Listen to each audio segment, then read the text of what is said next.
He opened the door. He reached his hand out into the void. It looked like an optical illusion. Exactly where the doorframe was, as soon as he broke through that plane, his hand disappeared. All I could see was his wrist, with nothing attached. He brought his arm back inside the room. His hand was missing. There was exposed bone, flesh, and tissue. But he did not bleed. He did not scream. He smiled. He then walked out into the void, looking like a ghost walking through a wall. Emma and I stared in horror. She ran over to me and we cried together for a while. She said 7 words to me, through thick sobs, that chilled me to the bone. The first real sensation I've had since coming here. Are we going to be here forever? Emma and I spent a lot of our time crying. What else was there to do? Imagine it. You are stuck in a room with nothing to do but stack chairs or topple over empty bookcases in frustration. We tried to have sex. It was just another thing to do to pass the time. But with no blood pumping through our veins, it made things difficult. We played all of the name games, invisible tic-tac-toe, tongue twisters, etc. We can't exactly play I Spy because our options for colors are either white or void-esque. Sometimes we try and sleep to no avail. We just lie there, occasionally together and sometimes apart. Eyes closed, with no rhythmic rise and fall of our chests, no soft sound of a heartbeat, just utter silence. I didn't think I'd ever make it out. I'm not sure of the total time I spent in there.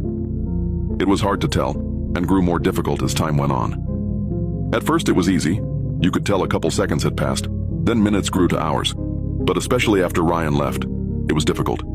There was no rising sun. There was no moonlit sky with a glittering of stars. There was no feeling tired, no sleepiness or droopy feeling that settled in after a long day. I felt as if my internal clock was reworking itself to be, well, broken. Emma and I were starting to really lose it, but not in the same way Ryan did. To curve our sad days, we'd play pretend like we were kids.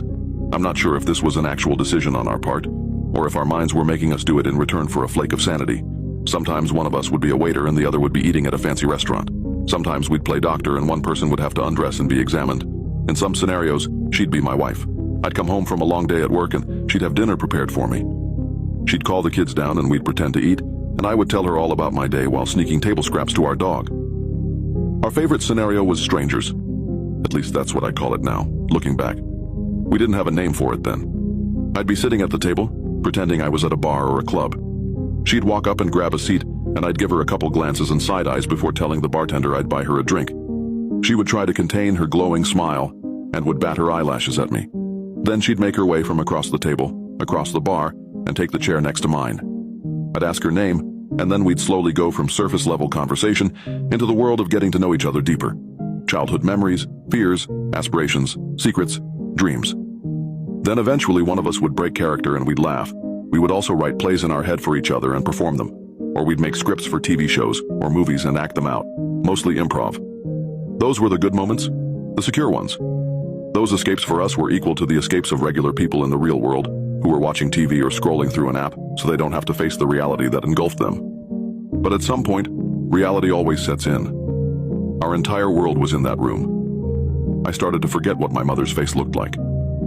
I started to forget what my face looked like. One day or night or whatever, I looked off into the void. Emma and I treated it like someone would treat a naked homeless man screaming at them. It's best not to look for too long, but it's okay to glance or catch it in your peripherals. I stared off into it, wondering about its color, its absence. I wondered where we were, physically. Were we somehow in another dimension? Were we being observed now? As I stared off, I saw something. I know I did. It was impossible to miss, like a brushstroke on a blank canvas. Yes, it was there. It was something that existed in that vast expanse of nothing. A tree. It was a tree. A perfectly symmetrical pine tree, almost like those abstract inkblot tests used for psychiatric evaluations. It was just like that, sitting dead center in my vision.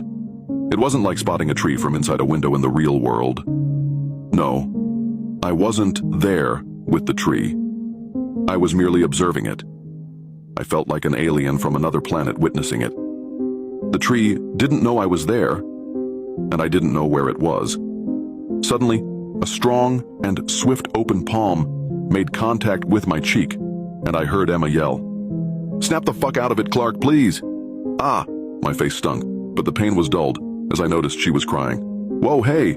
Hey, what's wrong?" "Oh God, you're really back, thank God," she said through quivering lips. You were just staring out there for fucking days. I couldn't do anything to snap you out of it. Days? Yes. God, I would cover your eyes or shake you, but nothing was working, so... She kept talking, but her voice sounded like it was falling down a well, as my own thoughts took over my attention. Days? I looked outside for 10 seconds, 20 tops. There was no way days had gone by. I told her this. What? She said. Are you fucking around? You stood there right there, still as a statue for so fucking long. I was screaming. I was shaking you. I was pleading with you. I swear I'm telling the truth. I grabbed her hands consolingly. All I remember is seeing something out there. Then I don't know what happened. What did you see? Her crying had subsided a little, and her sadness was replaced with curiosity. Hey, I think it was a tree. A tree? Yeah, well, kind of. It had a motion to it, like it was growing. Not from the ground like a normal tree, but it was spreading, I guess. Like when you take the netting off of a Christmas tree and all the branches fall, and the tree looks fuller. It was just like that, but constantly expanding like an optical illusion. She looked at me as if I just told her I had cancer, an expression of sympathy tangled with worry. She let out a heavy breath. I was so worried you were going to leave like he did. I hugged her and scratched the top of her head in an attempt to comfort her. Then she grabbed my neck and kissed me lightly. It wasn't the first time we'd kissed. We had plenty of times before. I don't know how it started. I can't even remember our first one. It was too long ago. But every so often we'd just look at each other and kiss. Was it a relationship or boredom? I knew everything about her, it seemed, but I don't know. I was stuck there with her. What else were we going to do? Would we have gotten along on the outside, in the real world?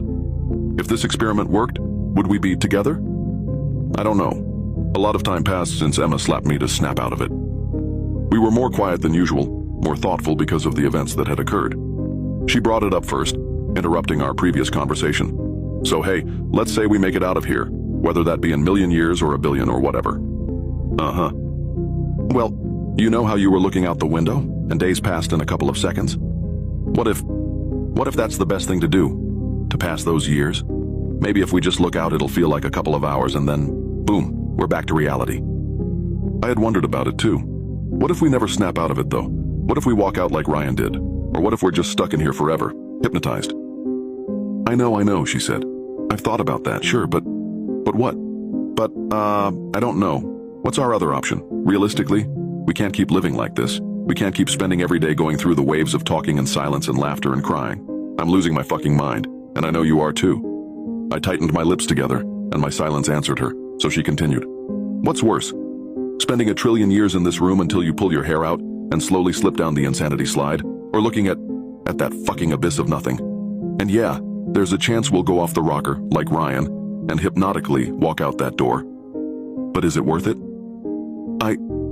I think so. We had spent too much time in there. I don't know how long, but it felt like multiple lifetimes. If this ended in death, I welcomed it. I knew we had to do it.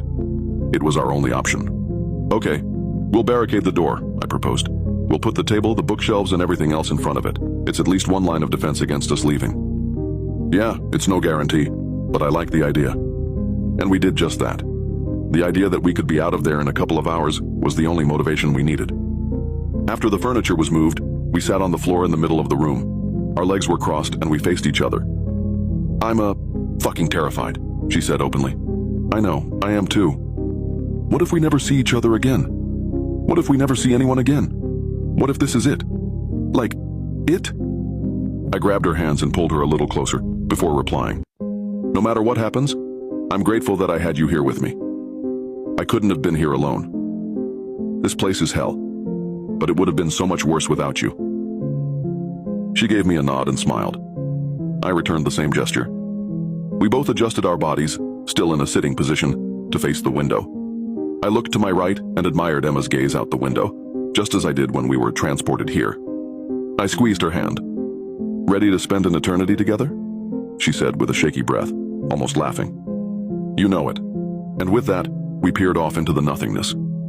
It's hard to describe what I saw. The first thing I saw in that vacuum of the void was once again the tree.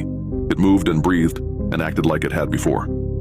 After a while, I noticed I couldn't see the walls of the room anymore. It was as if I was enveloped in this darkness. like I was a lone astronaut without any planets or stars for guidance. I couldn't feel my butt against the floor anymore, nor Emma's hand gripping mine. In fact, I couldn't really feel anything. It was like I was slowly losing each of my senses. That horrifying nothing color slowly dissipated, and the tree did as well. The best way I can describe what came next is by comparing it to something you have all seen. If you close your eyes, you still see some light. You see shapes and objects, and other things your brain tells you to see. If you stare at a wall, a blank wall, there's almost a movement to it, a static-like sensation on the wall that you never really notice until you focus. That's what came next. As the nothing disappeared, I could see these shapes in the darkness. Random patterns, stars, and static filled my vision. I felt like I was falling. The randomness of the shapes took form into my most nostalgic memories, things I didn't even know I remembered from the trenches of my mind. I felt this itch almost. I swear in those moments I didn't have a body, didn't have eyes, yet I could see. I felt like someone moved my still active brain into a jar to keep me alive, and that's what I was experiencing. Just my brain, doing its thing with no outputs or inputs. I felt a prickling, but I wasn't sure where I felt it. I existed, but not in a physical sense. I thought I was dead.